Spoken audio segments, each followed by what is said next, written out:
Assalamualaikum warahmatullahi wabarakatuh. Alhamdulillahi hamdan katsiran tayyiban mubarakan fihi kama yuhibbu rabbuna wa yardah. Asyhadu an la ilaha illallah wahdahu la syarika lah wa asyhadu anna Muhammadan abduhu wa rasuluh sallallahu alaihi wa ala alihi wa sahbihi wasallam. Qala Allah subhanahu wa ta'ala ya ayyuhalladzina amanu taqullaha haqqa tuqatih wa la tamutunna illa wa antum muslimun amma ba'd. Pertama alhamdulillah di malam hari ini kita bersyukur kepada Allah yang telah memberikan nikmatnya kepada kita sekalian sehingga kita bisa berkumpul dan menjalankan kewajiban kita sholat maghrib secara berjamaah di masjid ini atau di musola ini. Dan sebagaimana biasa insyaallah kita akan melanjutkan pembahasan kitab Aina nahnu min akhlaqis salaf, ya, tentang bagaimana kedudukan kita dibanding dengan akhlak salafus soleh. Ya, ini sisi yang sebagaimana kita sebutkan di pembahasan sebelumnya yang kurang ya diperhatikan oleh sebagian mereka yang ingin menapaki dan menjalani jalan salafus soleh. Biasanya kalau kita berbicara tentang jalan salafus soleh, ya, yang kita bayangkan adalah akidahnya, yang kita bayangkan adalah manhajnya, yang kita bayangkan adalah misalnya fikhihnya. Tapi ternyata dalam masalah akhlak mereka juga luar biasa. Mereka juga luar biasa. Jadi gambaran kehidupan orang-orang terdahulu dari kalangan salafus soleh itu sangat indah sekali bagi orang-orang yang mau melirik dan melihatnya. Ya, dalam kehidupan mereka ada pelajaran bagi orang-orang yang mau mengambil pelajaran. Termasuk dalam ucapan-ucapan yang indah salafus soleh yang luar biasa yang bisa kita dalami dan kita lihat di dalam ucapan-ucapan mereka. Tidak berisi kalam-kalam yang kosong, tidak bermakna. Tapi ucapan mereka sangat dalam dan sampai meluluhkan hati orang-orang yang ingin mengambil ilmu dari mereka. Nah, di antara ucapan yang indah itu adalah ucapan seorang imam, seorang tabi'in, Ayyub As-Sikhtiyani rahimahullahu ta'ala, tentang ikhlas dan kejujuran ya dalam sikap zuhud. Nah, ini yang kita bahas insyaallah pada malam hari ini. Ya. Jadi kita masih membahas tentang gambaran salafus soleh dalam masalah kejujuran dan keikhlasan. Kejujuran dan keikhlasan. Ternyata apa yang diucapkan sebagian orang tentang salafus soleh bukan isapan jempol belaka.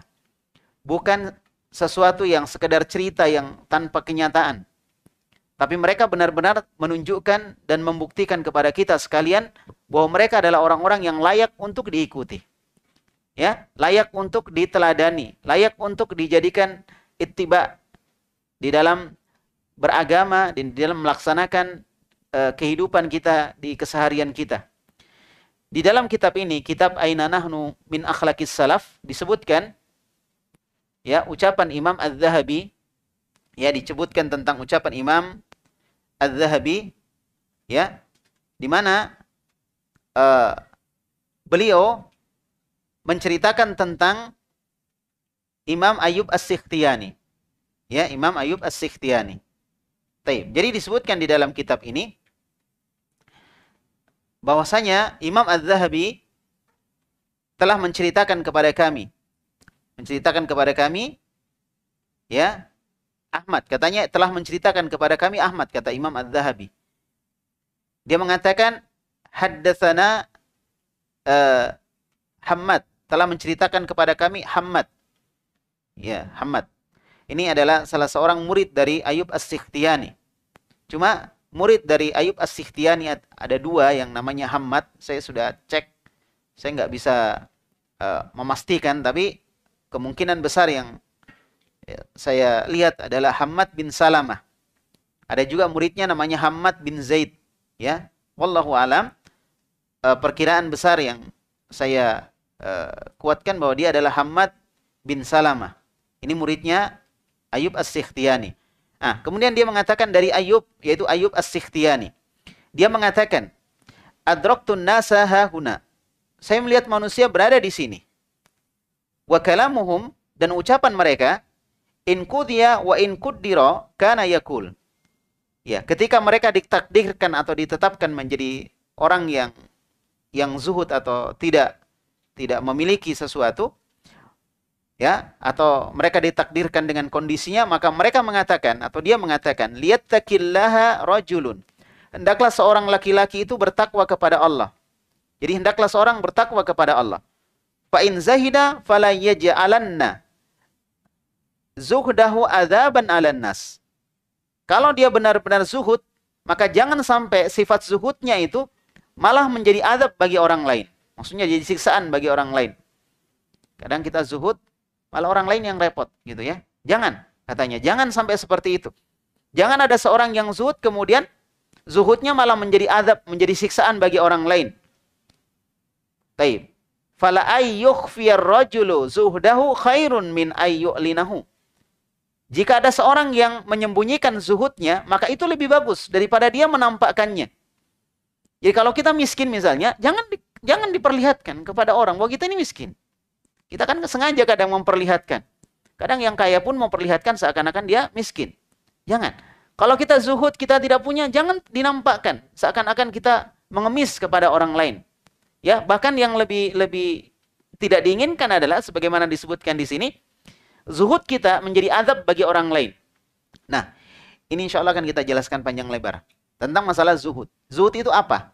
Supaya kita nggak gagal paham terhadap zuhud. Dan terlalu banyak orang yang gagal paham terhadap zuhud. Lihat orang miskin jalan, oh itu zuhud itu.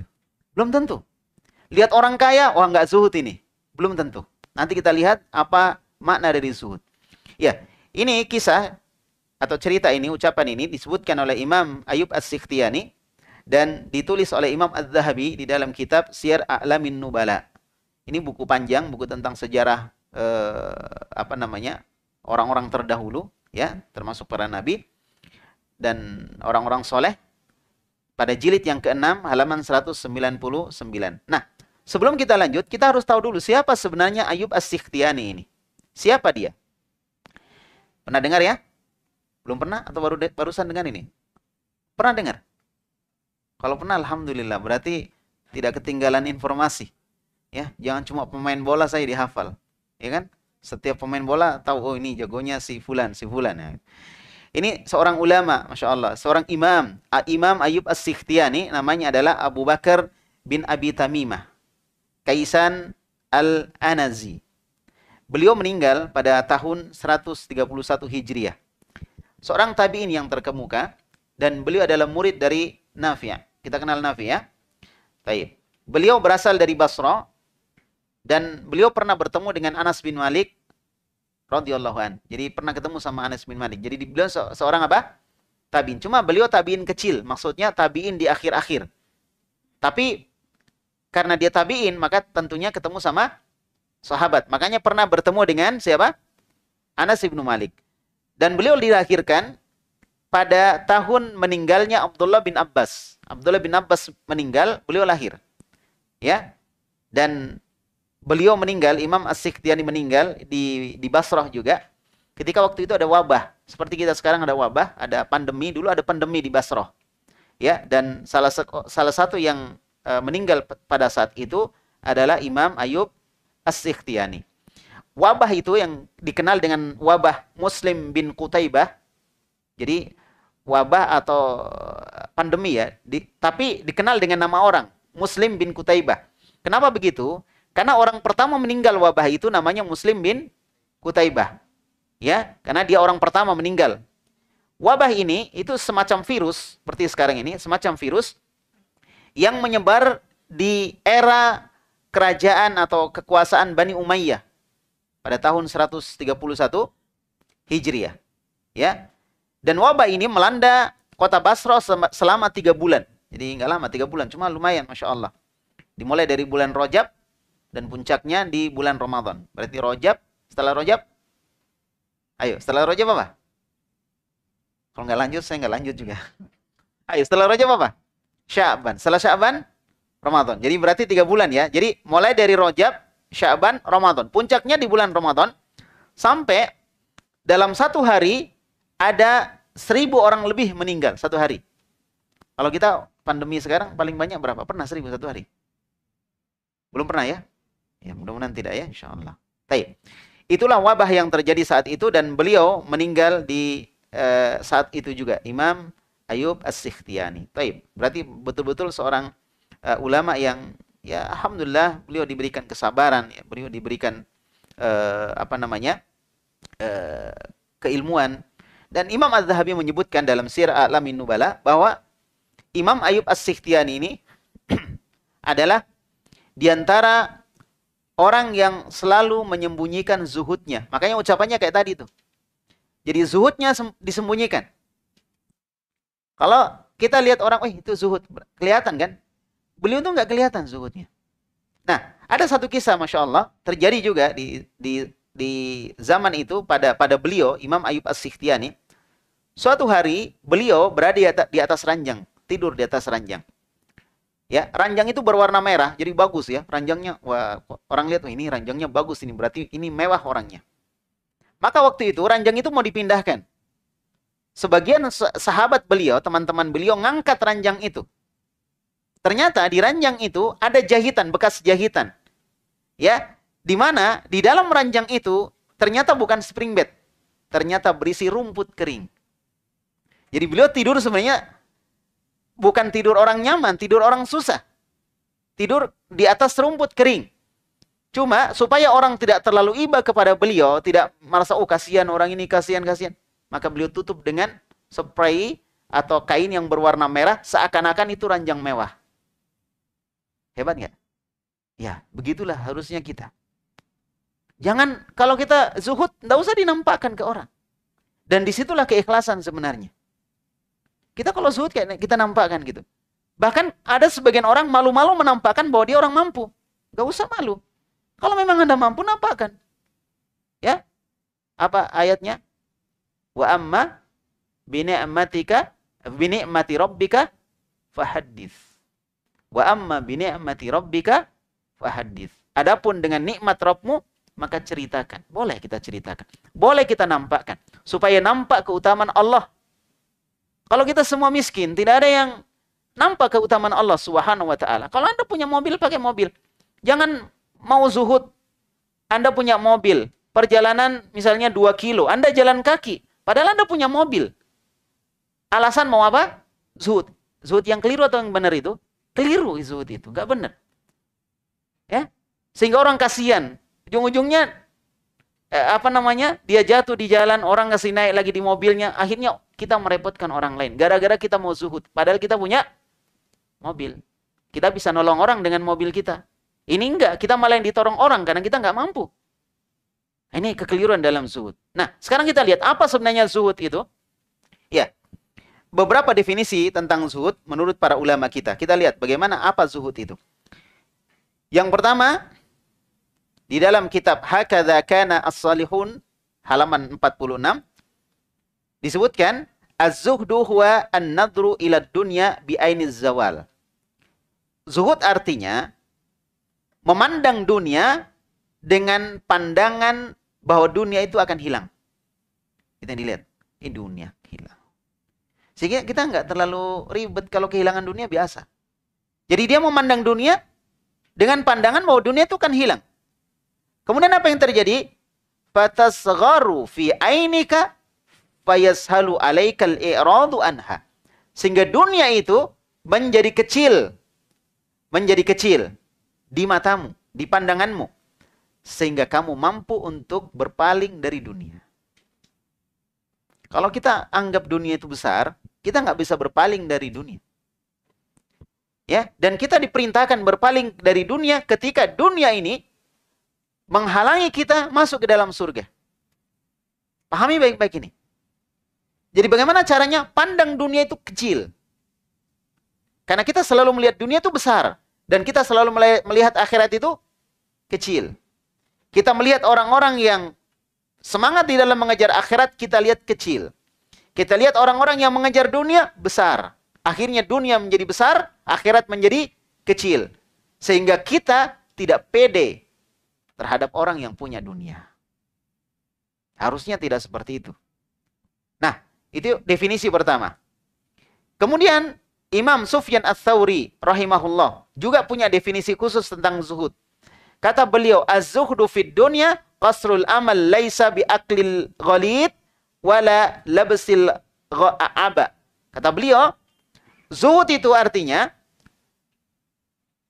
zuhud terhadap dunia maksudnya adalah tidak panjang angan-angan. Masalah dunia. Masalah dunia dia nggak panjang angan-angan. Nggak terlalu dia kejar. Biasalah. Dia kejar tapi biasa. Artinya kalau hilang ya biasa. Dunia hilang. Kalau kita di sini, ketika dunia hilang kita bilang dunia ji. Gitu, selesai. Cari lagi. Kalau hilang cari lagi.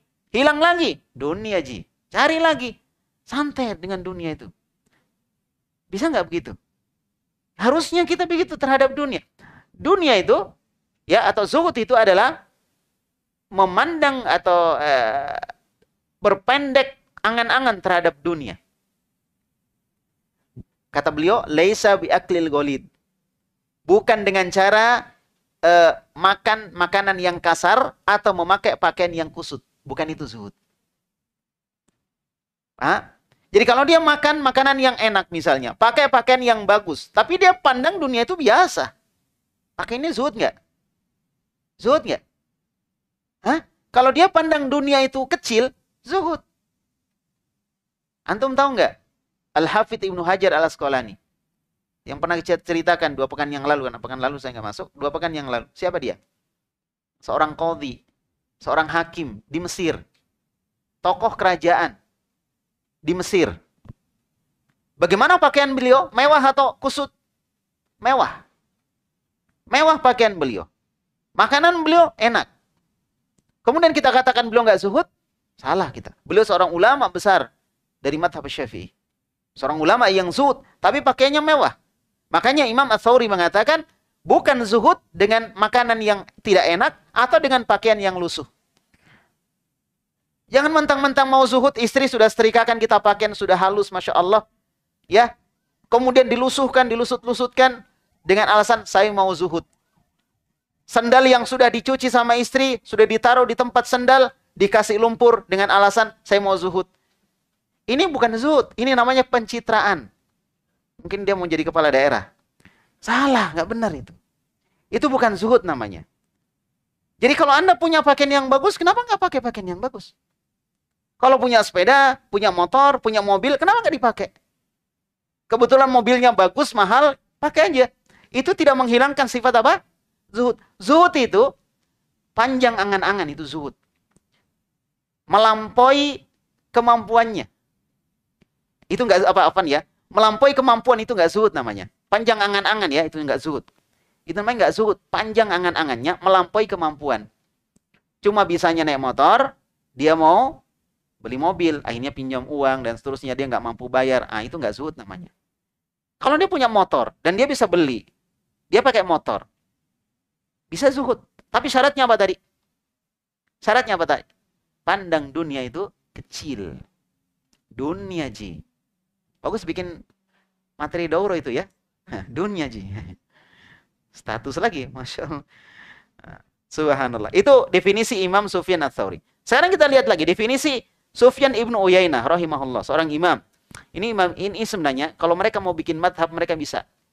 Kenapa ulama dulu nggak bikin madhab semua? Sekarang nggak bingung. Kita 4 madhab saya sudah kebingungan kita. Mana yang benar ini? Bingung kita. Semua merasa benar, nggak ada yang salah. Seperti perempuan ya. Perempuan kan nggak ada salahnya. Benar terus ya. Tapi nggak semuanya begitu ya. Kecuali yang begitu. Ya. Sufyan Ibnu Uyainah perhatikan ya. Az-zuhdu fid dunya as-sabru wartiqabul maut.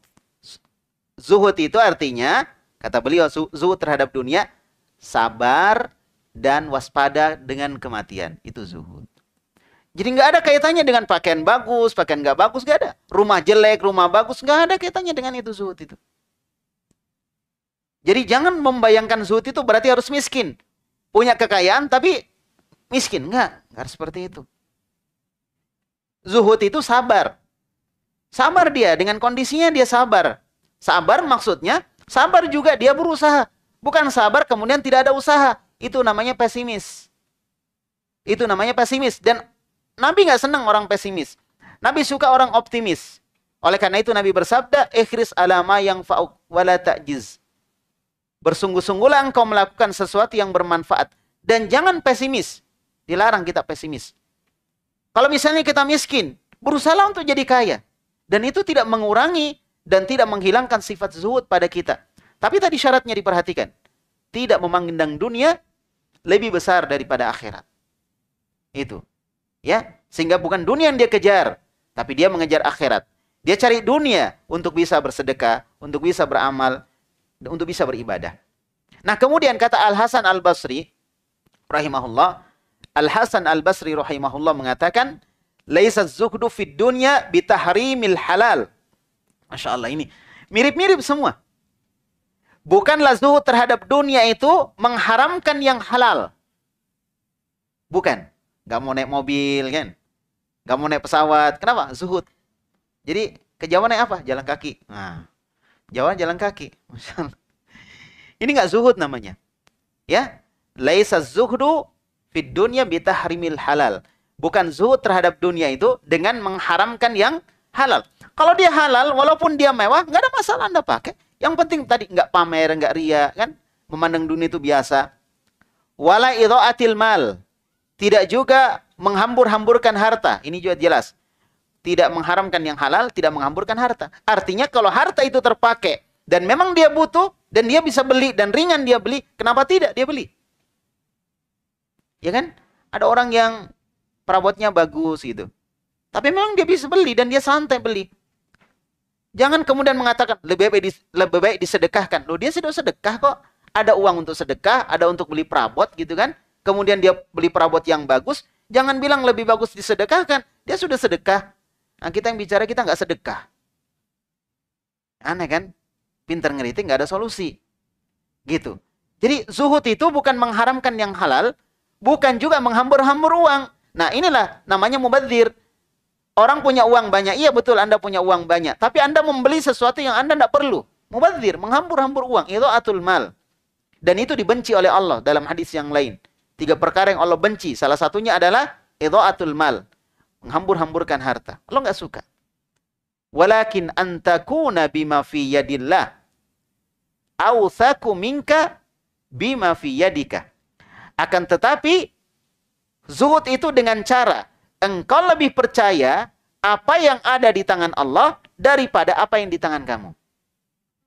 Saya ulang ya. Zuhud itu, engkau lebih percaya dengan apa yang ada di sisi Allah atau di tangan Allah daripada apa yang ada di tanganmu. Paham ya? Misalnya gini, kita bisnis. Kemudian kita ada modal nih, 100 juta. Tiba-tiba itu uang 100 juta kita ketipu orang. Hilanglah uang 100 juta. Kemudian kita jadi pesimis. Berarti kita menganggap yang ada di tangan kita lebih kita percaya daripada apa yang ada di sisi Allah. Harusnya dalam kondisi kita jatuh, kita bangun, bangkit, cari modal lagi. Zuhud itu bikin enak loh ya, bikin benar. Zuhud itu bikin orang nggak stres. Ya, zuhud itu bikin orang nggak stres. Zuhud juga bukan apa yang saya sebutkan tadi dengan pencitraan, bukan. Zuhud itu bukan orang nampak miskin gitu, enggak. Tapi ingat itu tadi masalahnya. Kemudian kata Imam Ibrahim bin Adham rahimahullah, kata beliau, Az-zuhdu faragul qalbi minad dunya la faragul yad. Ini mirip-mirip. Zuhud itu artinya mengosongkan hati dari perkara-perkara dunia dan bukan mengosongkan tangan. Kira-kira bisa paham nggak ini? Sama dengan yang tadi semua. Mengosongkan hati dari perkara dunia, bukan mengosongkan tangan. Artinya, zuhud itu tidak harus kita tidak punya apa-apa. Misalnya kita punya rumah. Kemudian kita mau zuhud. Udah, nggak usah. Rumah itu kasih aja orang. Kita biar tinggal di kolong jembatan. Kan kita zuhud. Bukan begitu zuhud. Tapi zuhud itu Anda berada di dalam rumah yang bagus. Tapi Anda melihat rumah itu ya dunia. Akan hilang. Dan dia biasa-biasa saja, Yang Anda cari adalah apa yang ada di sisi Allah Subhanahu wa taala. Paham sudah ya? Jadi jangan salah paham nih. Ustadz enak ya naik mobil gini ya. Misalnya ada ustadz yang kaya dan seterusnya. Oh, ustadz nggak zuhud. Ustadz sana saja si fulan. Kenapa? Itu lebih zuhud. Coba sandalnya sandal jepit, masya Allah.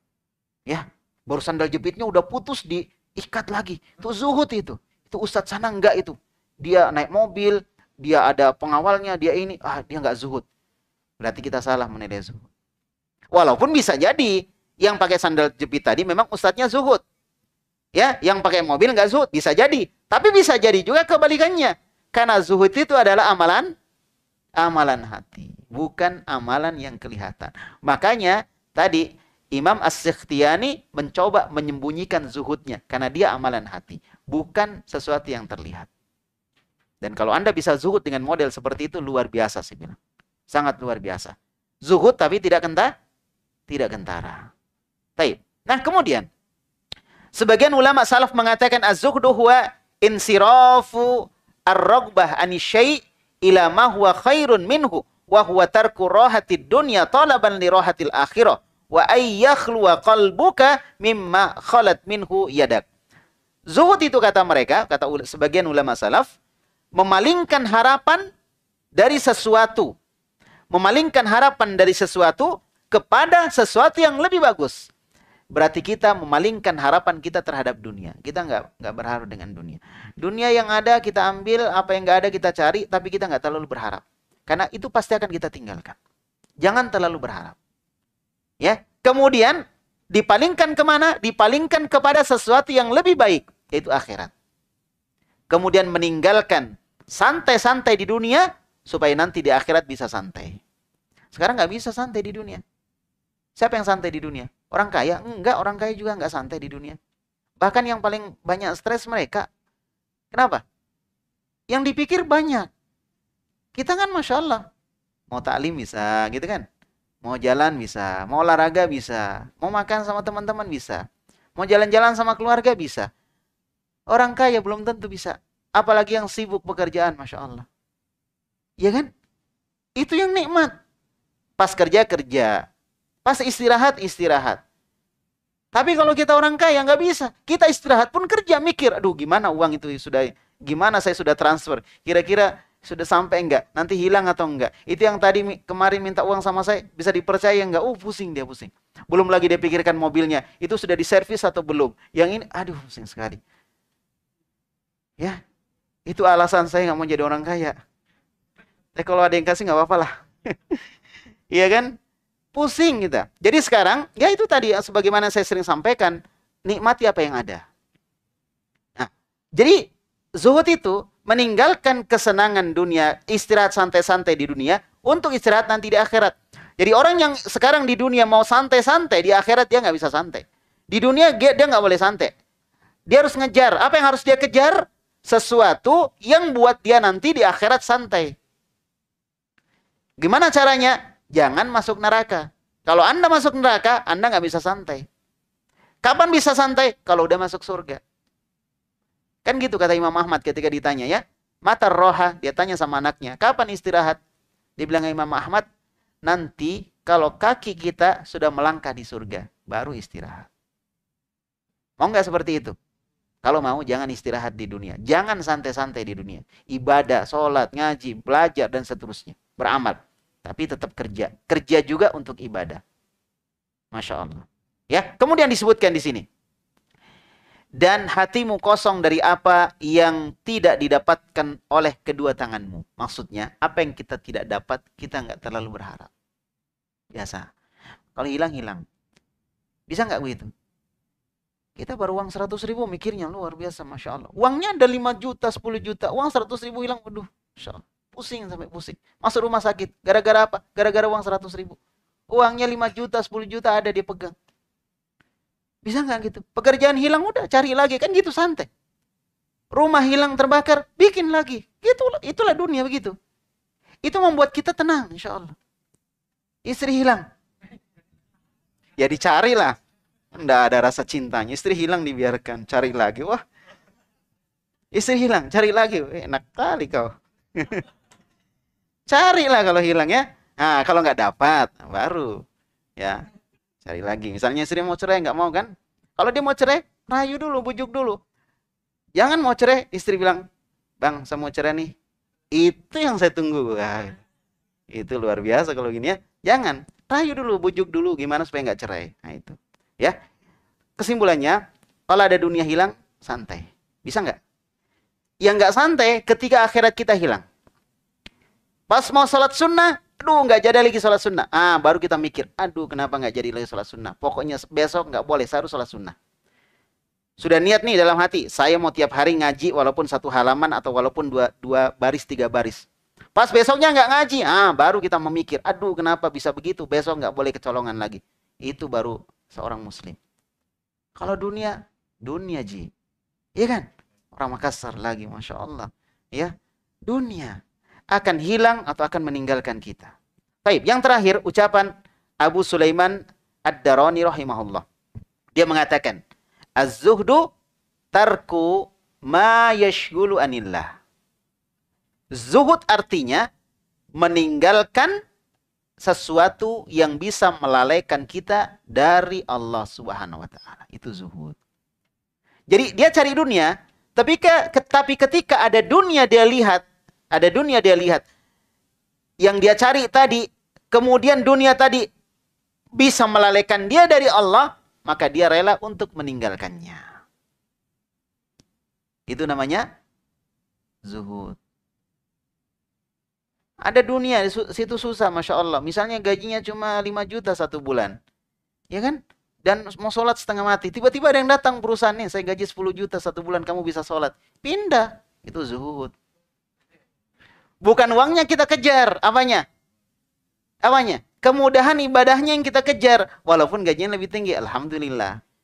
Tapi apakah itu menghilangkan zuhud? Enggak. Yang penting tadi syaratnya. Saya nggak ngejar uangnya kok. Saya cuma ngejar bagaimana saya bisa sholat dengan bagus. Kebetulannya gajinya lebih tinggi, makanya saya pindah. Misalnya gitu. Paham ya? Itulah zuhud. Nah, makanya di sini saya kasih judul satu. Zuhud tapi kaya. Bisa atau tidak? Bisa. Dan Imam Ahmad yang mengatakannya. Kata beliau, rahimahullah. Zuhud itu, kata beliau nih, saya langsung terjemahkan aja.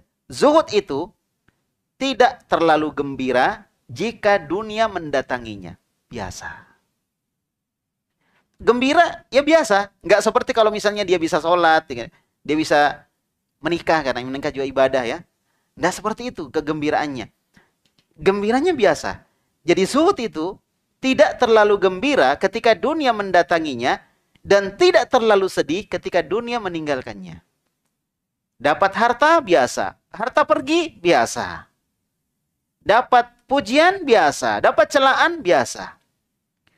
Maka kemudian Imam Ahmad ditanya oleh seseorang. Ya, katanya, jika ada orang punya 100 dinar. Tahu dinar?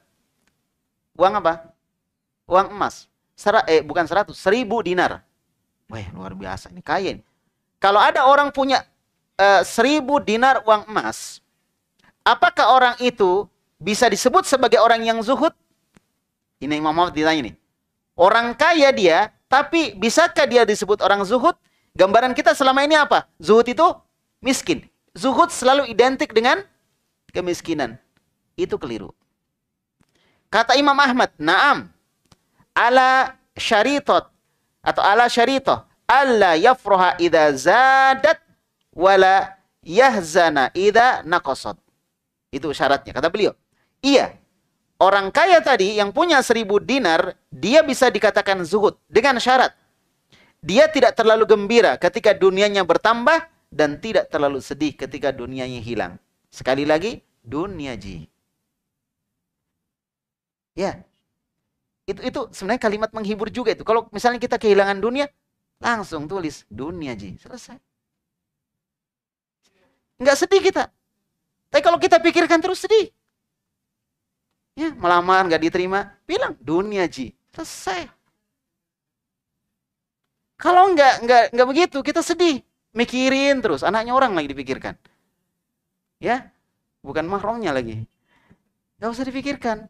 dunia akan kita tinggal. Harta hilang, dunia ji, selesai. Gitu kan? Bertambah hartanya, dipuji orang, jangan terlalu naik leher kita bilang dunia ji. Salah orang memuji kita karena dunia. Ya kan? Dunia ji. Akan kita tinggal nanti. Nah, ingat ya, saya tidak menyuruh Anda jadi miskin semua, karena itu bukan juga ciri zuhud. Ciri zuhud adalah tidak bergantung kepada dunia, tapi dia bergantung kepada apa yang ada di sisi Allah. Nah, itu. Nah, kemudian Allah berfirman di dalam Al-Quran, bal tu'thirunal hayatad dunya wal akhiratu khairu wa abqa. Bahkan mereka orang-orang kafir itu memilih kehidupan duniawi, lebih mementingkan kehidupan duniawi, sedangkan kehidupan akhirat jauh lebih baik dan lebih kekal. Nah, itu. Kenapa mereka mementingkan kehidupan dunia yang tidak punya nilai sama sekali? Tidak ada nilainya kehidupan dunia ini. Ya, kehidupan dunia ini bisa di-up, bisa naik nilainya ketika apa? Dipoles dengan akhirat. Baru bisa di-up, bisa naik. Kalau enggak bisa. Dia nggak bisa. Dunia itu nilainya di bawah, sangat di bawah. Makanya disebut dunia. Dunia artinya sesuatu yang paling di bawah, paling rendah. Tidak ada di bawahnya dunia. Itu paling rendah. Tapi bisa di-up, bisa diangkat, bisa ditinggikan. Dengan apa? Dengan ilmu agama, dengan akhirat. Ya, dengan akhirat. Nah, kita masuk. Apa kalau begitu hakikat zuhud? Apa hakikat zuhud? Zuhud itu bukan miskin. Simpulannya udah ya. Zuhud itu bukan miskin. Zuhud itu bukan meninggalkan perkara dunia. Bukan. Jangan salah paham. Sehingga orang kadang nggak mau ngaji. Kenapa nggak ngaji sana? Aduh, orang-orangnya nggak mau dunia. Ya kan? Salah. Ya kan? Akhirnya orang-orang pesimis, jadi pesimis. Tunjukkan bahwa dengan dakwah juga kita bisa makmur gitu, bisa kaya. Dengan dakwah juga kita bisa membantu orang. Dengan dakwah kita bisa begini dan begitu. Jangan tunjukkan bahwa dengan dakwah malah kita sengsara. Jangan. Kecuali kalau memang tidak bisa. Kalau misalnya kita sudah berusaha yang halal dan kita tetap sengsara misalnya di bawah garis kemiskinan, ya udah terima dan kita sabar. Karena kita zuhud, tidak terlalu ngejar dunia. Tapi ketika peluang itu ada untuk mendapatkan dunia dan kita bisa berbagi kepada orang lain, kenapa tidak? Dan itu tidak menghilangkan apa? Zuhud. Sekali lagi, zuhud bukan miskin, bukan pula meninggalkan perkara dunia. Tapi zuhud adalah tidak menjadikan harta ada di dalam hati. Tidak menjadikan harta ada di dalam hati. Walaupun harta itu ada di tangan kita. Paham? Yang membuat kita susah, kalau harta itu sudah masuk ke dalam hati. Itu susah. Harta itu di dompet, bukan di hati. Jadikan harta itu tetap di tangan kita. Tapi jangan taruh di hati. Jangan agungkan harta di dalam hati. Karena harta itu dunia. Tapi pegang harta itu. Kalau memang kita bisa memegangnya. Ya. Dan ini menepis anggapan sebagian orang yang melihat kaya. Orang yang kaya itu nggak bisa zuhud. Atau zuhud itu selalu diidentikan dengan kemiskinan. Sebagaimana kita lihat ucapan Imam Ahmad bahwa orang yang memiliki 100 dinar masih bisa dikatakan sebagai orang yang zuhud dengan syarat hartanya tidak berpengaruh di dalam hatinya. Biasa-biasa saja. Dan ini yang dimiliki oleh para sahabat dulu. Utsman ibnu Affan, berapa harta yang dia sedekahkan? Sampai sekarang dia masih punya amal jariah dari hartanya. Utsman bin Affan punya rekening.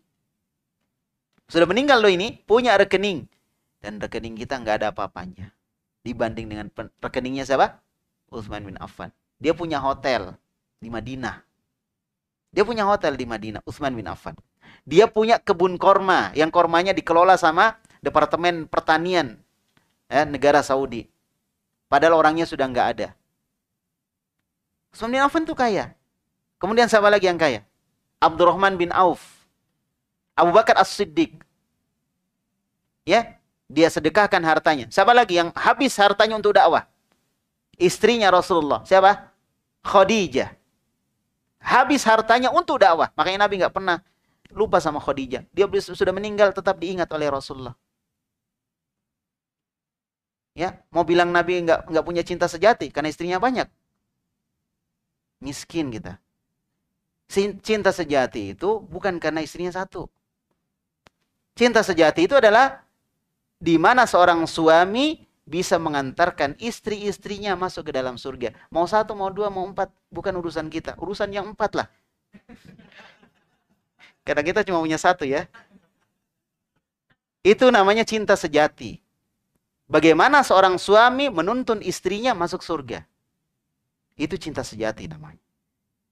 Masalah 2, 3, 4 itu bukan itu. Bukan masalah itu. Makanya jangan salah. Nabi punya cinta sejati nggak? Punya. Istrinya berapa? Ya banyak. Semua dicinta oleh Nabi dan semua Nabi menuntun mereka masuk ke dalam surga. Itulah sebenarnya cinta yang sebenarnya. Khadijah Masya Allah hartanya habis. Itu dakwah. Itu zuhud. Khadijah kaya, hartanya habis untuk dakwah. Ya kan? Tapi Nabi tetap bekerja, menunjukkan Nabi masih butuh harta. Dia tetap bekerja. Tapi karena Nabi sibuk dengan dakwah, maka apa yang dia dapatkan, ya segitu dia dapatkan. Untuk menunjukkan bahwasanya, ya bukan dunia yang dikejar oleh Nabi Muhammad SAW. Bukan itu yang dia kejar. Kalau dia mau, dia bisa dapatkan semuanya. Tapi beliau tidak mau. Ya. Nah, sekarang bagaimana caranya kita meraih zuhud?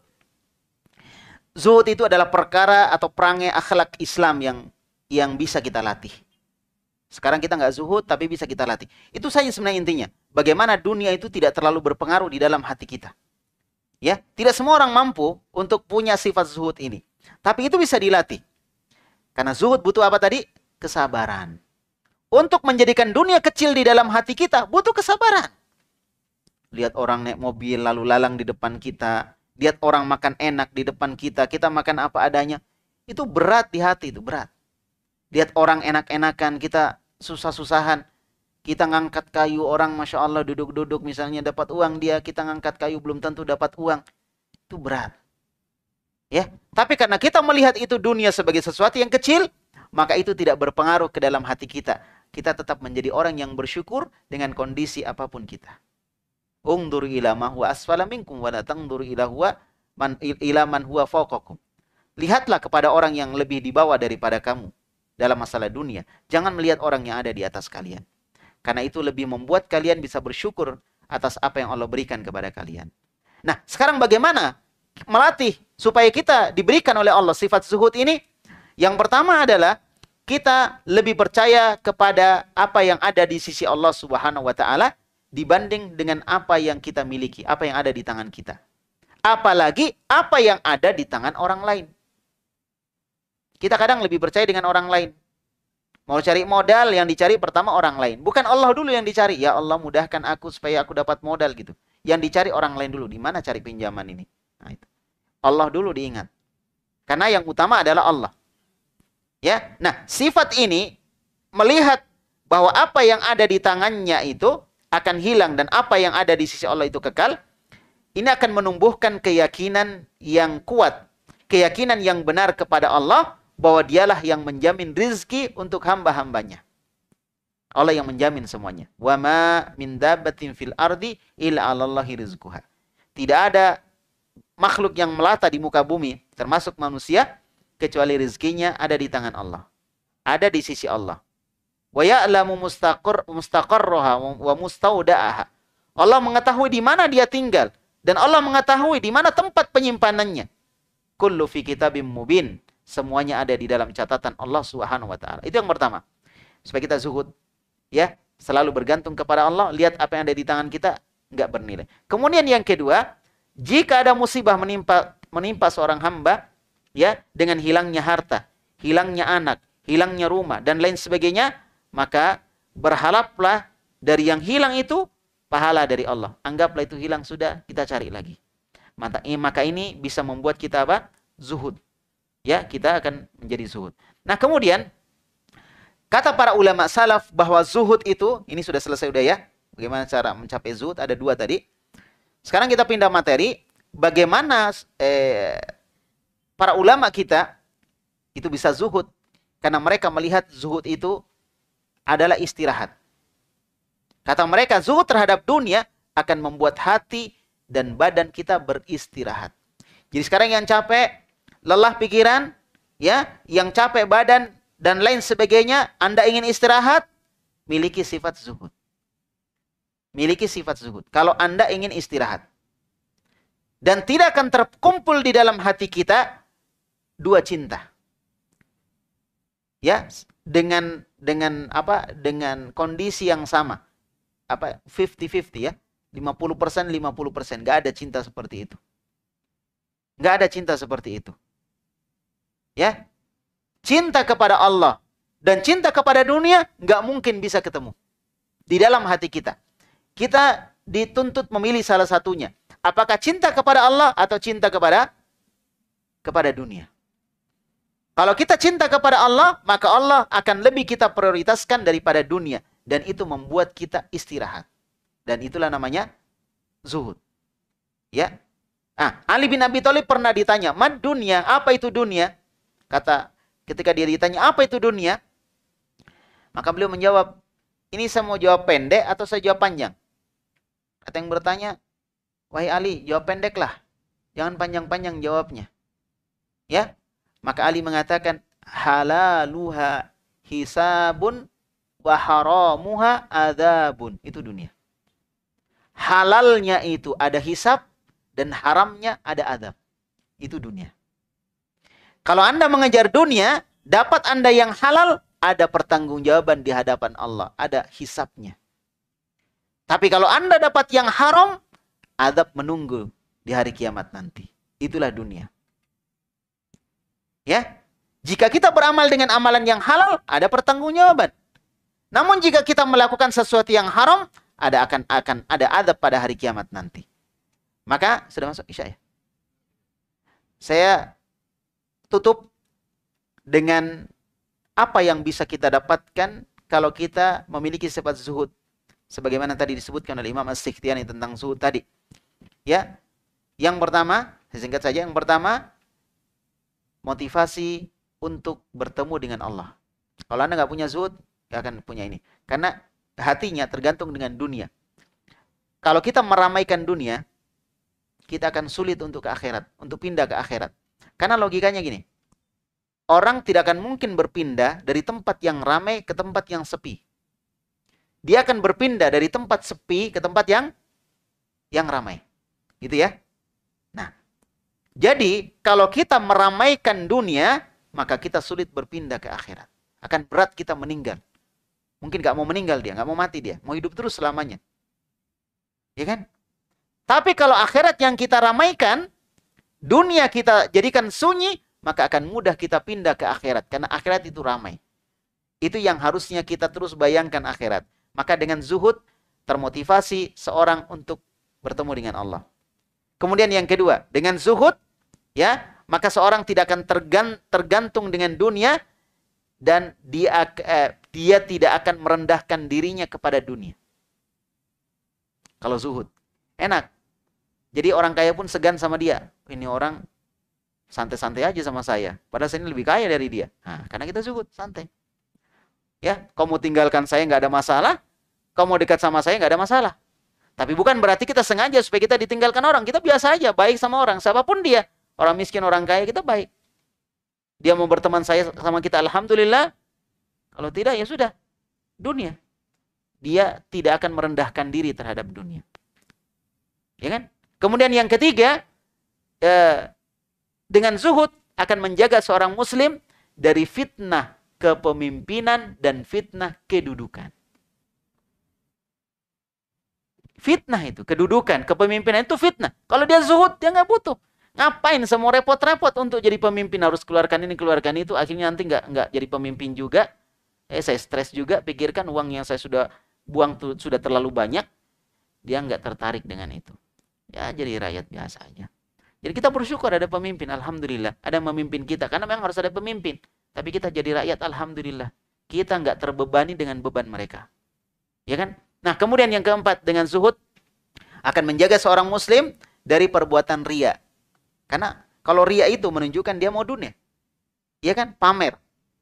Dan akan menghalangi dia dari berzikir kepada Allah Subhanahu wa taala. Kalau orang itu tidak zuhud. Nah, kemudian yang terakhir adalah dengan zuhud akan melindungi seorang muslim dari fitnah wanita. Dari fitnah wanita. Kenapa seorang muslim mudah terkena fitnah wanita? Karena tidak zuhud. Ketika lihat wanita cantik dan dia tertarik dan tidak mungkin dia bisa bersamanya, bilang saja dunia ji. Selesai. Kalau nggak begitu, tertarik, terbayang-bayang terus. Terbawa dalam mimpi, bahkan dalam sholat. Ya kan? Karena fitnah wanita, Masya Allah. Nabi sebutkan, ma taraktu syai'an adarru ala rijal minan nisa. Ma taraktu fitnatan adarru ala rijal minan nisa. Tidak ada fitnah yang aku tinggalkan, kata Nabi, setelah aku nanti. Untuk laki-laki, kecuali fitnah wanita. Itu paling besar sudah. Kenapa orang terbawa fitnah wanita? Salah satu sebabnya, tidak zuhud. Tidak mau dia mengatakan dalam hatinya, dunia ji. Kalau itu yang dia katakan, selesai, aman, sudah. Rumah terbakar, dunia ji. Setelah itu dia bersihkan, dia bereskan, membangun lagi dari awal. Begitu caranya. Ada dunia yang hilang, sebut seperti itu. Maka insya Allah, perasaan kita akan tenang, dan itulah zuhud. Itulah zuhud. Ketika kita menjadi orang yang kaya, orang yang mampu, kemudian muncul kebanggaan dalam diri kita, yang kemudian meremehkan orang lain, menyombongkan diri, katakan dalam dirimu, dunia ji. Sehingga kita tidak jadi menyombongkan diri. Artinya untuk apa saya menyombongkan dunia, sedangkan dunia tidak punya nilai? Rugi menyombongkan sesuatu yang tidak ada nilainya. Paham sudah? Ya, insya Allah, mudah-mudahan semua bisa. Perlu latihan, perlu kesabaran. Ya, mudah-mudahan apa yang kita dapatkan malam hari ini bisa membuat kita semakin bersabar dengan kondisi kita. Kemudian tidak melihat seorang yang punya dunia itu sebagai seorang yang lebih mulia daripada orang yang tidak punya dunia. Tapi kita melihat siapa yang paling dekat dengan Allah, maka dia orang paling dimuliakan Allah Subhanahu wa taala. Ya, semoga insya Allah ya. Tetap bekerja, tetap optimis kerja. Ketika kehilangan dunia, maka lihatlah dunia itu sesuatu yang tidak ada nilainya. Tapi ingat, ketika akhirat yang hilang, lihatlah itu sesuatu yang sangat besar yang hilang dari kita. Insya Allah ya. Barakallahu fikum. Kita adzan isya dulu, kemudian kita lanjutkan dengan tanya jawab. Subhanakallahumma bihamdik, asyhadu an la ilaha illa anta astaghfiruka wa atubu ilaik. Sallallahu ala nabiyina Muhammad wa ala alihi wa sahbihi wasallam. Wa akhiru da'wana alhamdulillahi rabbil alamin.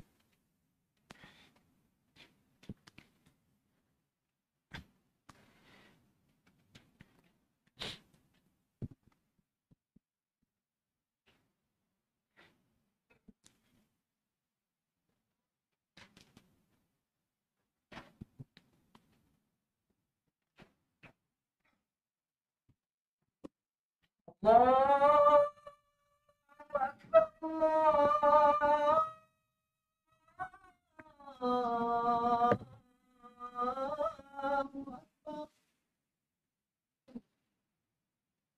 Allah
Silakan.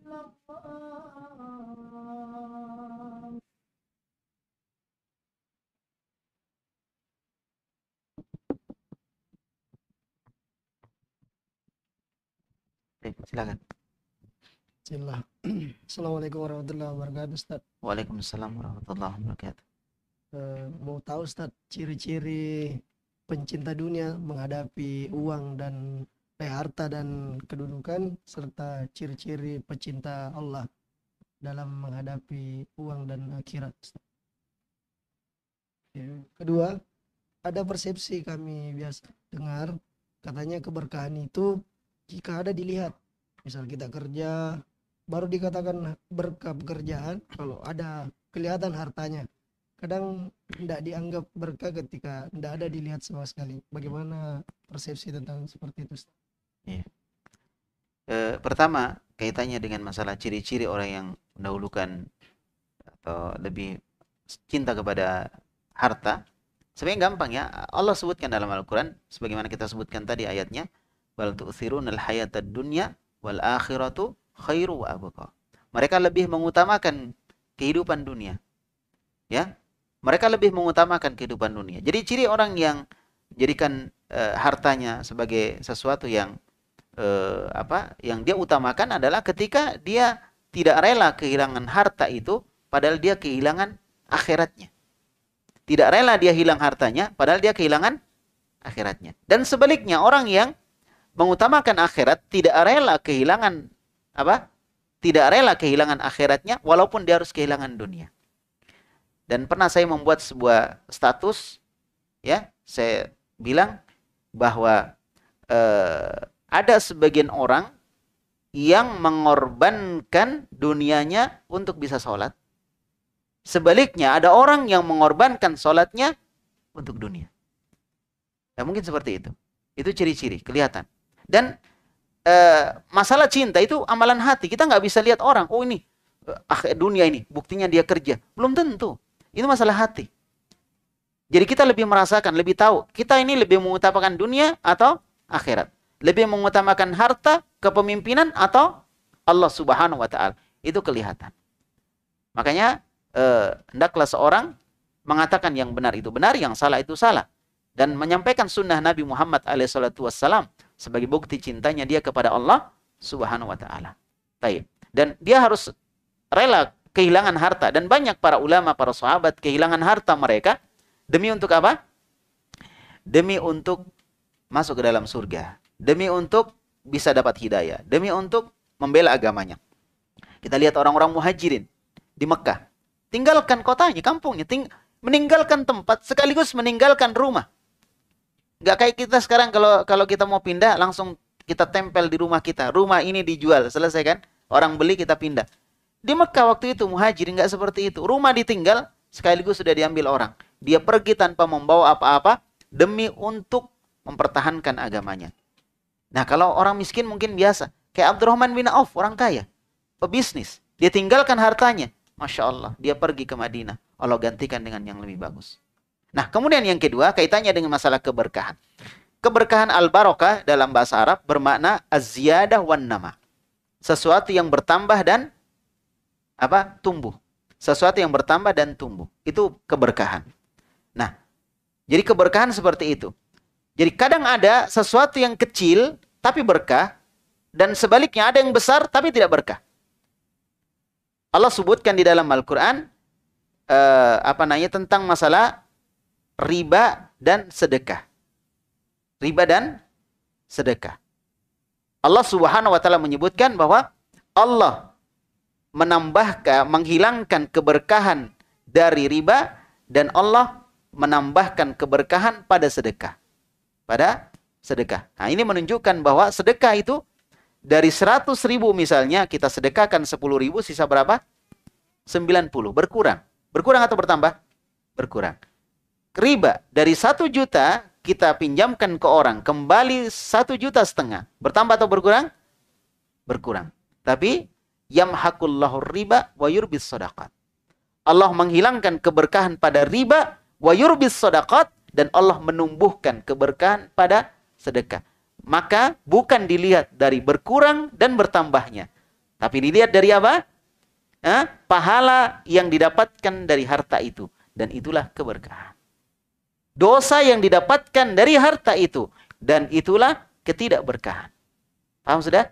Jadi bukan seperti orang riba. Dia pinjamkan uang 1 juta, kembali 1,5 juta. Orang lihat nggak? Oh hebat ini, bertambah. Berarti berkah ini, hebat. Yang satu sedekah. 1 juta uangnya dia tidak pinjamkan. Tapi dia berikan ke orang 500.000. Sisa 500.000. Ini nggak berkah ini. Karena berkurang uangnya. Tidak dilihat situ. Yamhaqullahu riba wa yurbis shadaqat. Allah menghilangkan keberkahan pada riba. Dan Allah menumbuhkan keberkahan pada sedekah. Dan itulah keberkahan. Wallahu a'lam bishawab. Ketika sesuatu yang kita gunakan dinilai oleh Allah sebagai sesuatu yang berpahala, maka itulah keberkahan. Jelas ya? Sisa yang pernah saya ceritakan juga tentang sahibul bitaqah, orang yang punya kartu kecil. Ya, saya sudah upload di YouTube ya, kisah itu. Nah, dikisahkan di situ, walaupun kita sudah ceritakan, kita singgung aja. Ini orang cuma punya amalan kebaikan sebesar kartu. Amalan kejelekannya banyak sekali. Tapi karena amalan kebaikan sebesar kartu ini berberkah, maka dia bisa mengalahkan amalan kejelekan yang banyak sekali. Karena apa? Keberkahan. Bukan dilihat dari banyak dan sedikit lagi. Ya kan? Nah, demikian pula berdakwah. Masalah berdakwah. Yang ikut sedikit, yang ini banyak. Maka itu juga bukan nilai sebuah keberkahan. Bukan nilai sebuah keberkahan. Kecuali kalau yang banyak dan sedikit sama-sama mendatangkan pahala dari Allah. Tentunya yang banyak salah satu ciri bahwa dia berkah. Ya kan? Tapi kalau yang satu mengarah kepada apa yang Allah murkai, yang satu mengarah kepada apa yang Allah cintai, maka tidak lagi melihat banyak dan sedikit. Tapi melihat bagaimana amalan yang kita lakukan diridhoi oleh Allah Subhanahu wa taala. Oleh karena itu Allah berfirman di dalam Al-Qur'an, la in tuti aktsara man fil ardi yudillukan sabilillah. Kalau kamu mengikuti kebanyakan orang, maka kamu akan disesatkan dari jalan Allah. Berarti kebanyakan orang bukan ukuran kebenaran. Kemudian di dalam ayat yang lain Allah berfirman, wa qalilun min ibadiyasy syakur. Sedikit dari hambaku yang mau bersyukur. Yang bersyukur sedikit, yang tidak bersyukur banyak. Yang sedikit berkah, yang banyak tadi enggak berkah. Walaupun bisa saja yang banyak itu berkah. Intinya, siapa yang dapat ridho dan cinta dari Allah, dari amalannya, maka itulah amalan yang berkah. Wallahu a'lam bishawab. Baik, silakan. Ya, Assalamualaikum warahmatullahi wabarakatuh. Pak Ustadz. Waalaikumsalam warahmatullahi wabarakatuh. Saya mau tanya Pak Ustadz mengenai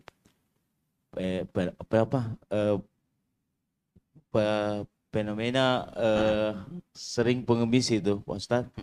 Mengemis di jalan, tapi ketika kenyataan tersebut dia itu memiliki harta yang banyak berupa materi uang dari hasil mengemis tersebut. Ketika dia balik di kampung itu, dia membangun rumah mewah, Pak Ustadz. Apakah gambaran zuhud itu ada pada pengemis tersebut? Dan bagaimana pandangan Islam mengenai hal tersebut, Pak Ustadz? Terima kasih. Assalamualaikum warahmatullahi wabarakatuh. Iya. Mengemis ini dilarang ya. Disebutkan dari 3 perkara yang Allah benci, ya, adalah kathratus su'al. Banyak meminta-minta, mengemis. Dilarang. Kalau nggak terpaksa, jangan kita minta. Minta boleh, tapi ketika kita memperkaya diri dalam meminta, maka kita telah membeli atau meminta bara api neraka. Ya, akan menjadi bara api neraka yang kita minta tadi. Maka Islam melarang seorang seperti itu. Itu bisa menjatuhkan kredibilitas dia sebagai seorang muslim, menjatuhkan derajat dia sebagai seorang muslim, dan muslim itu berwibawa. Ya, muslim itu berwibawa, jangan meminta kalau memang tidak dibutuhkan, kecuali kalau memang kita butuh. Nah, sekarang pertanyaannya, Ustadz, bagaimana dengan donasi? Nah, itu kan. Bukankah ini juga meminta? Jawabannya bukan. Makanya dalam donasi jangan menunjukkan Anda minta. Tunjukkan bahwa ada kebaikan. Kalau Anda mau silakan masuk, tidak mau jangan usah masuk. Artinya donasi itu sekedar untuk informasi, bukan meminta. Informasi bahwa ada kebaikan. Karena orang kalau nggak dikasih informasi, orang nggak tahu, oh di sini ada kebaikan. Sehingga kadang hartanya mengarah kepada sesuatu yang tidak baik. Makanya butuh apa? Informasi. Itulah donasi. Dan itu jangan dikesankan kita meminta-minta. Makanya dakwah ini harus dijaga. Jangan ada kesan apa? Meminta-minta. Apalagi seperti yang disebutkan tadi, dia meminta untuk apa? meminta-minta padahal dia sudah mampu, akhirnya ternyata di kampung dia jadi orang terkaya di kampungnya karena profesinya meminta-minta. Sekali lagi dia sedang mengumpulkan api neraka. Waliyadzubillah, hati-hati. Hati-hati. Jadi saya minta kepada teman-teman jangan sekali-kali minta kalau tidak butuh. Nanti butuh dan memang kita nggak bisa, memang harus meminta. Kenapa tidak kita minta? Kita punya saudara. Wa ta'awanu 'alal birri wattaqwa. Hendaklah kalian saling tolong-menolong di dalam perbuatan kebaikan dan ketakwaan. Maka mintalah kepada saudara Anda kalau Anda memang butuh. Tapi kalau tidak, jangan. Selama kita mampu sendiri, lakukan sendiri, jangan meminta. Kasratus su'al. 3 perkara yang Allah benci, salah satunya banyak meminta-minta. Waliyadzubillah. Semoga kita semua dijaga oleh Allah dan wibawa Islam, wibawa kaum muslimin, wibawa dakwah ini tetap terjaga dengan tidak meminta-minta. Baik, gitu. Wallahu a'lam.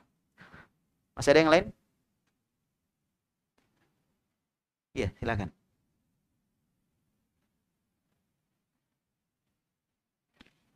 Ustadz, bagaimana cara atau tips yang diberikan kepada Ustadz ketika ada sesuatu harta yang baru kita dapatkan, misalnya kendaraan, namun di sisi lain orang menganggap kendaraan itu baru dan kita bawa misalnya ke tengah-tengah masyarakat atau lingkungan kita, dan ada di hati kita sesuatu kebanggaan. Untuk menghilangkan rasa kebanggaan itu terhadap harta yang baru itu, Ustadz, bagaimana Ustadz? Baik. Ya, tadi kembali dunia, Ji. Bagaimana kita bisa mengatakan itu dalam hati kita? Pahami hakikat dunia. Salah satu hadis yang sering juga saya sebut, hadis itu yang sering saya sampaikan tentang dunia itu tidak lebih berat dari sayap nyamuk. Itu dunia, seluruhnya tidak lebih berat daripada sayap nyamuk. Nah, kalau itu yang kita lakukan, ya, itu yang kita lakukan, udah kita nggak memandang dunia. Makanya ini menunjukkan kita masih perlu belajar apa dunia dan apa akhirat. Kita harus banyak belajar membaca tentang gambaran akhirat dan gambaran dunia supaya kita tahu, sehingga kita bisa mengatakan seperti yang kita sebutkan tadi. Kalau tidak, aduh, nggak bisa. Makanya bagaimana tipsnya? Mak guru Ki, belajar Ki. Itu tips. Belajar banyak-banyak. Semakin banyak belajar, semakin kita tahu. Oleh karena itu disebutkan dalam Al-Quran, innama yakhshallaha min ibadihi al-ulama. Hanyalah para ulama yang takut kepada Allah. Karena apa? Karena apa? Karena belajar. Karena ilmu. Ilmu itu cahaya. Kalau cahaya kita redup, kita punya ilmu, tapi sedikit. Jadi cahayanya redup. Sehingga tidak bisa melihat hakikat sesuatu. Dilihat, oh ini batu ini. Padahal HP. Oh ini batu. Karena cahayanya redup. Tapi kalau cahayanya terang, jangankan benda sebesar HP, benda 100 kali lebih kecil dari HP, dia tahu ini benda apa. Oh ini semut lagi push up. Dia tahu. Misalnya ini, oh cahayanya terang kan. Oh ini semutnya lagi push up ini. Cahayanya terang. Nah gitu. Dia bisa tahu sesuatu yang kecil sekalipun. Jelas ini? Kalau terang. Ilmu juga seperti itu. Kalau ilmu kita memadai, ilmu kita banyak, maka kita bisa mengetahui hakikat sesuatu, ya kan? Sedetail apapun itu, termasuk masalah dunia dan akhirat. Jadi, kenapa terjadi seorang kemudian bangga dengan dunianya? Karena dia tidak paham hakikat dunia dan tidak memahami hakikat akhirat. Disitulah kuncinya apa? Belajar. Banyak baca hadis. Di rumah usahakan selain ada buku, selain ada Al-Quran dan terjemahannya, ada juga buku hadis. Ya kan? Kemudian yang ketiga ada buku Sirah Nabawiyah, sejarah Nabi. Baca, jangan nunggu taklim. Wah, nggak ada taklim Sirah Nabawiyah, nggak usah belajar dulu, enggak. Sirah Nabawiyah bisa dibaca sendiri. Sejarah Nabi, usahakan ada di rumah. Ya, supaya kita tahu siapa Nabi, Sirah Sahabiyah, Sirah Sahabat, dan lain sebagainya. Sehingga apa yang terjadi? Yang terjadi kita tersibughoh, apa istilahnya? Kita terwarnai, terobsesi gitu kan, dengan apa yang ada pada sahabat. Begitulah mereka, Masya Allah.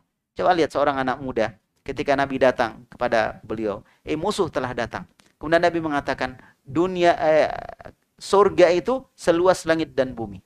Siapa yang meninggal di medan perang ini, dia akan mendapatkan surga. Maka orang itu lagi makan, langsung bilang, wah hebat ya, dunia itu, akhirat itu atau surga itu seluas langit dan bumi. Benarkah Rasulullah? Maka Rasulullah mengatakan benar. Apa yang ada di tangannya tadi dia buang, diletakkan. Tidak jadi makan korma dia. Padahal sedang makan, ditaruh. Dia mengatakan, kalau saya nunggu korma ini habis, saya nggak bisa dapat surga. Langsung dia berperang dan terbunuh di medan perang. Karena dia lihat akhirat itu besar. Gitu. Wallahu a'lam bishawab. Baik. Masih ada? Silakan. Cek. Assalamualaikum warahmatullahi wabarakatuh, Ustaz. Ada titipan pertanyaan via YouTube. Bagaimana contoh penerapan zuhud jika terkena musibah? Seperti jika ada keluarga yang meninggal dunia, seperti orang tua atau saudara yang meninggal. Apakah kita harus bersikap biasa saja, ataukah ada cara bersikap yang benar dalam menerapkan sikap zuhud? Jazakallah khairan, Ustaz. Sikap yang biasa, enggak apa ya, tidak melampaui batas. Kalau menangis itu masih biasa, maka Nabi pernah menangis. Ya. Kemudian sahabat bertanya, "Mahada ya Rasulullah?" Apa ini wahai Rasulullah? Kenapa Anda meneteskan air mata? Maka Nabi SAW menyampaikan kepada sahabat itu bahwa Allah Subhanahu wa taala telah menanamkan kasih sayang ke dalam hati seorang hamba. Maka menangis karena sayang tidak ada masalah. Ada orang tuanya, keluarganya meninggal, dia menangis, enggak ada masalah. Yang tidak boleh apa? Yang tidak boleh apa? Meratap. Niyahah, tidak boleh meratap. Kenapa tidak boleh meratap? Ini menunjukkan bahwa Anda terlalu cinta dengan dunia. Dan orang tua, keluarga semua, itu dunia. Paham sudah? Itu nggak boleh. Sampai disebutkan oleh Jabir bin Abdullah, kunna nara, kami para sahabat memandang, anna siyanat ta'am wajtima ilal mayyit minan niyaha, kata dia. Kami memandang bahwa membuat makanan dalam acara kematian dan juga berkumpul-kumpul dalam rangka acara kematian itu termasuk meratap. Itu kata Jabir bin Abdullah. Menunjukkan apa? Menunjukkan bahwa ya kita biasa, tidak melampaui batas dari apa yang dituntunkan Nabi Muhammad SAW. Ya, sedih boleh, makanya ada takziah. Takziah ini menghibur orang yang ditinggalkan mati oleh keluarganya supaya dia tidak sedih. Sedih boleh, dan itu manusiawi sedih. Tapi kalau sampai meratap, itu kesedihan yang melampaui batas. Dan ini masuk dari perkara tidak zuhud. Jadi kalau orang ditinggalkan orang tuanya, jangan tidak menangis, tidak apa, seakan-akan tidak terjadi apa-apa. Ini juga salah. Ya, ini juga salah. Yang benar adalah dia seperti biasa. Kalau dia mau menangis, menangislah. Mau sedih, silakan sedih.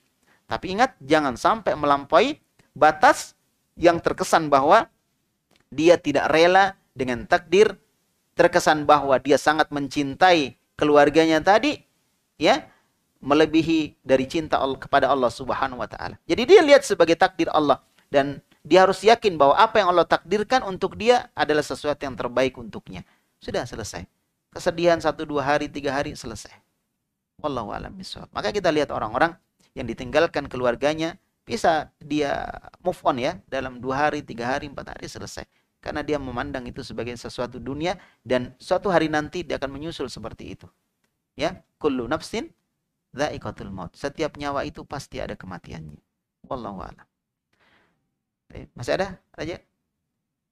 Oh, ya, silakan, Pak.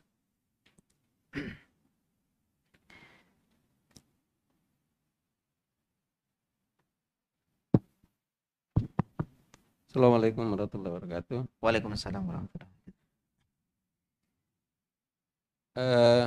Di mana letak keberkahan? Kebetulan sekarang ini lagi musim pilkada. Banyak yang bersedekah dengan dalil. Misalnya, tapi ini belum tentu orang juga yang berkepentingan untuk pilkada. Tapi kebetulan pilkada. Bersedekah dengan dalil sedekah. Tapi boleh jadi ada embel-embel di balik itu, di balik hatinya.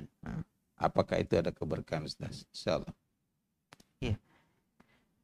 Amalan dengan tujuan dunia demi Allah tidak ada keberkahan padanya. Karena dia menginginkan apa? Dunia. Kalau ingin ada keberkahan, maka amalan tersebut dilakukan karena Allah. Kita nggak katakan bahwa orang-orang seperti itu kemudian dia sedekah itu nggak ikhlas. Kita nggak katakan, ya, karena ini masalah hati, ikhlas atau tidak. Tapi orang yang ikhlas itu kelihatan, terpilih atau tidak, dia mencalonkan atau tidak. Memang dia asalnya rajin sedekah, bukan nanti pas mencalonkan baru rajin. Nah itu. Tapi dia memang rajin sedekah. Maka ada orang yang memang seperti itu. Ya, ada orang yang seperti itu. Makanya kita nggak bisa menjustis orang itu nggak ikhlas. Ya, kita nggak bisa. Karena itu masalah hati. Kalau kita mengatakan bahwa ada ada gambaran bahwa dia nggak ikhlas, ya boleh aja. Tapi untuk memastikan dia ikhlas atau tidak, itu urusan dia dengan Allah Subhanahu wa Ta'ala. Tapi sekali lagi, ya, sekali lagi, amalan yang dilakukan untuk mendapatkan dunia tidak akan berkah. Nabi kita Muhammad SAW bersabda dalam hadis yang diriwayatkan oleh Imam Bukhari dan Imam Muslim, "Innamal a'malu binniyat wa innamal likulli imri'in ma nawa. Faman kanat hijratuhu ila Allahi wa rasulih, fa hijratuhu ila Allahi wa rasulih. Wa man kanat hijratuhu lid-dunya yusibuha aw imra'atin yankihuha, fa hijratuhu ila ma hajar alaih." Nah, disebutkan oleh Nabi, sesungguhnya amalan itu tergantung niat. Seseorang akan mendapatkan pahala sesuai dengan niatnya. Niatnya apa dia? Sedekah niatnya untuk Allah akan dapat pahala. Maka Nabi contohkan, siapa yang berhijrah karena Allah dan Rasulnya, dia akan dapat Allah dan Rasulnya. Dia akan dapat pahala. Hijrah ini sebagai contoh. Tapi ini mencakup seluruh amalan. Amalan apapun itu, termasuk sedekah. Kalau dia karena Allah dan Rasulnya, dia akan dapat pahala. Namun, siapa yang berhijrah, termasuk juga sedekah apa? Bukan karena Allah dan Rasulnya, dia mengharapkan dunia, atau menginginkan wanita yang hendak dia nikahi, maka dia akan mendapatkan apa yang dia niatkan. Nabi nggak sebutkan dia akan dapat dunia atau dia dapat wanita. Karena belum tentu dia dapat. Kalau akhirat, pasti dia dapat. Kalau orang tujuannya akhirat, pasti dia dapat. Tapi kalau orang menginginkan dunia, bisa dapat, bisa tidak. Paham ya? Satu. Yang kedua, Nabi tidak menyebutkan itu dikarenakan menghinakan tujuannya tadi. Jadi tujuan karena dunia, tujuan karena wanita, tujuan karena harta, tujuan karena kedudukan, jabatan, itu hina di sisi Allah Subhanahu wa Ta'ala. Maka jangan tujuannya karena itu. Kalau Anda ingin jadi pemimpin, tujuannya karena Allah, semoga Allah memberikan taufik kepada Anda semua. Tapi kalau Anda mau jadi pemimpin tujuan karena dunia, saya keluarkan banyak-banyak supaya nanti saya dapat lebih banyak lagi, hati-hati, hati-hati. Ya, itu amal yang paling hina. Tidak ada nilainya di sisi Allah Subhanahu wa Ta'ala. Semoga Allah memberikan taufik kepada para pemimpin kita, diberikan keikhlasan dan diberikan petunjuk agar bisa menjaga masyarakat dan rakyatnya di dalam keadilan yang mereka terapkan insyaallah. Amin ya rabbal alamin. Terus silahkan yang lain. Yang dari sana belum ada ya? Masih ada? Ya.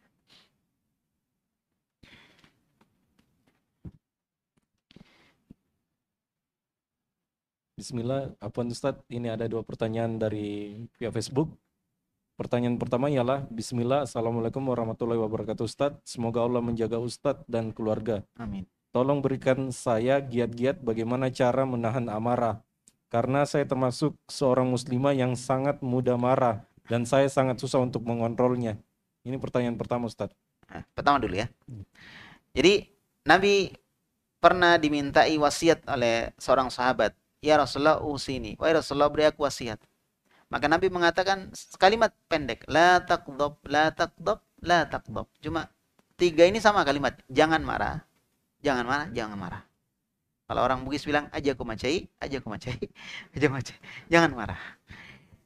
Marah itu bahaya. Marah itu bahaya. Marah itu membuat kita hilang kesadaran.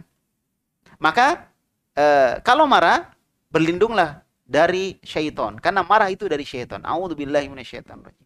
Nggak bisa pergi berwudu. Nggak bisa kalau kita sedang berdiri, duduk. Kalau kita dalam kondisi duduk, berbaring. Nggak bisa tidur. Kalau sudah tidur, insya Allah hilang marah. Ya, bangun tidur marah lagi.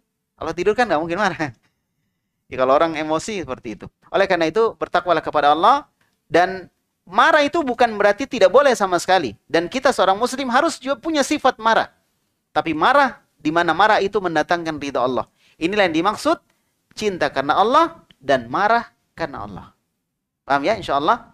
Taib. Jadi kalau seperti itu banyaklah baca Quran ya untuk melembutkan hati. Kan intinya marah itu karena hati yang kurang lembut. Melembutkan hati, banyak baca Quran, banyak berzikir kepada Allah, maka akan marah. Kemudian yang tadi yang saya sebut, zuhud. Zuhud, pandanglah dunia itu kecil sehingga kita nggak akan marah karena dunia. Tapi marah karena Allah wajib. Kemarin Nabi dihina, diejek. Ya, dengan karikatur yang dibuat oleh orang Prancis dan didukung oleh presiden mereka, maka kita marah. Apa? Marah. Marah yang mendatangkan ridha Allah. Maka jangan kemarahan kita lampiaskan ke dalam perkara-perkara yang Allah larang. Termasuk apa? Ya, enggak tahu. Kalian lah. Ya, taib. Wallahu a'lam bishawab. Silakan. Terus pertanyaan kedua Ustadz, bagaimana dengan orang yang mewakafkan tanahnya untuk masjid dan pondok dan dia memintanya kembali?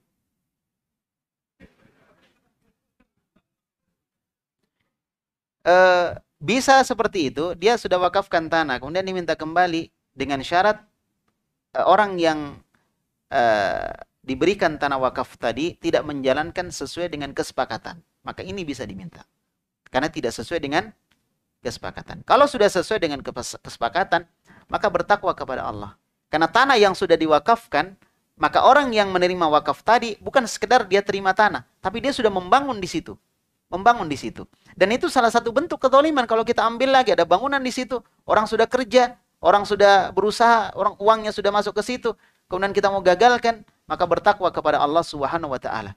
Ad-dzulmu dzulmatun yaumal qiyamah. Kezaliman itu adalah kegelapan pada hari kiamat. Bahkan ada ya seekor domba yang menuntut karena dia didolimi oleh domba yang lain. Ini hewan, apalagi manusia. Maka akan ada pengadilan di hadapan Allah. Oleh karena itu, maka bertakwa kepada Allah. Sekali lagi, lihatlah itu sebagai dunia. Kan dia mau harapkan dunianya. Kalau akhiratnya, untuk apa dia minta lagi? Berarti apa yang dia mau? Dunia. Dia kehilangan akhirat demi untuk dunia. Maka bertakwa kepada Allah Subhanahu wa taala. Kalau bapak-bapak dan ibu-ibu punya tanah diwakafkan dan Anda benar-benar ikhlas mewakafkannya, bersyukurlah kepada Allah. Itu pekerjaan paling enak. Pekerjaan paling enak. Karena itulah investasi kita. Kita wakafkan tanah. Setelah itu kita tidur santai. Orang yang diwakafi tanah gimana? Dia kerja supaya tanah ini bisa digunakan untuk dakwah, untuk pesantren lagi sebagaimana disebutkan tadi, untuk masjid. Dia kerja setengah mati, dia baru dapat pahala, misalnya dapat pahala 1000. Kita yang wakafkan tanah tidur-tidur dapat pahala 1000 kiriman. Enak. Amalan paling enak itu bersedekah, wakaf dan lain sebagainya. Maka yang bisa wakaf, cepat wakafkan sebelum meninggal. Saya nggak doakan, tapi pasti Anda meninggal. Ya, cepat atau lambat. Maka kalau punya tanah, cepat wakafkan. Adapun kalau misalnya tanahnya untuk keluarga, ya kasih keluarga. Tapi kalau ada lebihnya banyak, wakafkan. Jangan ditumpuk-tumpuk itu tanah, rugi kita. Setengah mati kita beli tanah, tanahnya tidak diwakafkan dan kita tidak punya invest nanti di akhirat. Rugi kita, Masya Allah. Kita meninggal, tanah dipakai, digunakan dakwah, dakwah tersebar. Pesantren mati, tapi murid-murid dari pesantren itu jadi semua, jadi ustadz semua. Mereka buka pesantren semuanya. Siapa yang dapat semuanya? Salah satunya pewakaf tadi yang dapat. Padahal pesantren yang dia wakafkan tadi sudah mati, sudah hilang. Tapi murid-murid yang sudah mengajar dan punya tanah lagi, berdakwah dan lain-lain, luar biasa. Jangan pernah berhenti sedekah. Jangan pernah sedekah. Orang yang meninggal lalu mau hidup, satu yang diminta, fa'as-saddaqah, supaya aku bisa sedekah. Maka jangan pernah putus asa dan jangan berhenti untuk terus bersedekah. Ya, walaupun kalau kita nggak punya uang, kita cuma bisa apa? Sedekah, senyum. Senyum sama orang, ketemu orang senyum. Itu sedekah. Tabassumu kali akhika sedekah. Senyuman kamu kepada saudaramu sedekah. Senyum-senyum. Tapi ingat, kalau nggak ada orang jangan senyum. Nanti dijemput kita ambulans. Ini bahaya nih, senyum sendiri. Kalau ada orang senyum-senyum. Kalau kita senyum. Kita lagi marah, jengkel dalam hati, diatur mobilnya nggak mau diatur ya Pak ya. Jengkel kita, tetap senyum gitu ya. Pas orangnya pergi, tendang mobilnya. Nggak gitu ya. Itu marah, nggak boleh. Jadi kita gimana lah, selalu berbuat baik kepada orang. Kalau kita nggak punya harta, maka itulah sedekah kita. Ya, semoga Allah memberikan taufik. Ada lagi? Sudah? Habis ya? Baik. Sampai di sini pembahasan kita. Semoga ada manfaatnya. Barakallahu fikum. Ilmu akan bermanfaat ketika diamalkan. Antum belajar 1 hari, 2 hari, 3 hari, 1 bulan, 2 bulan, 1 tahun. Tidak akan ada manfaatnya kalau tidak diamalkan. Seandainya tidak ada amalan, maka kita nggak perlu menuntut ilmu. Nggak penting. Ya kan? Untuk apa? Karena tujuan dari ilmu adalah amalan. Sebagaimana, untuk apa kita menanam? Kalau kita yakin tanaman kita tidak berbuah, tidak menghasilkan apa-apa. Dan buah daripada ilmu adalah amal. Maka amal adalah intinya. Orang punya banyak ilmu, tidak beramal, dikalahkan oleh orang yang sedikit ilmu, tapi dia beramal. Maka jangan pernah berhenti beramal. Apa yang kita dapat, kita amalkan. Kita latih lagi. Apa yang kita dapat, kita latih lagi. Seperti orang yang belajar komputer. Satu dia tahu, dia coba lagi. Oh gimana sih kita setting video, bagaimana sih kita bikin. Dia coba lagi, dia coba lagi. Kalau dia nggak coba, nggak jadi. Percuma dia belajar. Kursus bak mobil. 3 bulan dia kursus bak mobil. Setelah itu nggak pernah bak mobil. Hilang. Nanti kursus lagi. Jadi kapan bermanfaat kursusnya tadi?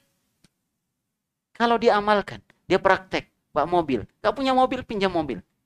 Ya, itu dia praktek. Akhirnya dia tahu bak mobil. Karena dia bawa. Tapi kalau cuma kursus sudah selesai, percuma. Akan dia ulang lagi. Maka ilmu seperti itu. Ilmu yang tidak diamalkan, maka akan menjadi bumerang bagi kita pada hari kiamat. Maka disebutkan di dalam hadis, Al-Quran itu hujjatun laka au alaik. Al-Quran bisa menolong kamu menjadi sahabat kamu di akhirat, au alaik, bisa juga menjadi musuhmu nanti di akhirat. Kita baca Al-Quran tapi tidak diamalkan, maka Al-Quran akan menjadi bumerang bagi kita. Tapi ketika kita baca Al-Quran, kita paham maknanya, kita amalkan, maka insya Allah akan menjadi saudara, teman kita, akan menjadi apa? Syafi'un li ashabi, akan menjadi pemberi syafaat bagi orang yang membaca, memahami, dan mengamalkan Al-Quran. Maka selamat beramal, semoga Allah memudahkan semuanya, amin. Sedikit apapun ilmu yang kita dapatkan, amalkan. Itu yang paling penting. Amalkan. Barakallahu fikum. Dan pada malam hari ini, satu yang kita dapat faedah yang sangat besar, bagaimana kita bisa berlatih untuk zuhud, supaya kita beristirahat di dunia sebelum istirahat yang panjang nanti di akhirat, insyaallah. Ya, subhanakallahumma bihamdik, asyhadu an la ilaha illa anta astaghfiruka wa atubu ilaik. Wassallallahu ala nabiyyina Muhammad wa ala alihi wa sahbihi wasallam. Wa akhiru da'wana anil hamdulillahi rabbil alamin. Assalamualaikum.